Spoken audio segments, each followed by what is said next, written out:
হনুমানজির ভক্তির এক মজার কাহিনীর কথা আজ আপনাদের বলি, শুনুন। একদিন হনুমানজি মাতা সীতাকে দেখেন মাতা সীতা তার মাথায় সিঁদুর লাগাচ্ছেন।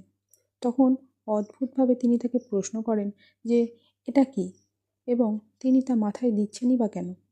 তখন মাতা সীতা তাকে উত্তর দেন যে এটা সিঁদুর, যেটা তিনি তার স্বামী অর্থাৎ শ্রীরামের দীর্ঘায়ু এবং মঙ্গল কামনার জন্য দিচ্ছেন।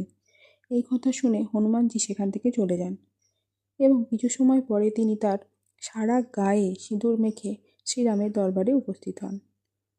সবাই তার এই রূপ দেখে হাসতে থাকেন। তখন ভগবান শ্রীরাম তাকে প্রশ্ন করেন যে কেন তিনি তার সারা গায়ে সিঁদুর মেখেছেন। তার উত্তরে হনুমানজি জানান যে মাতা সীতা আপনার দীর্ঘায়ুর জন্য মাথায় একটু সিঁদুর দেন, তাই আমি সারা গায়ে সিঁদুর মেখেছি যাতে আপনি অমর হয়ে যান। এই ঘটনা থেকে বোঝা যায় যে তিনি শ্রীরামের কত বড় ভক্ত ছিলেন। জয় শ্রীরাম।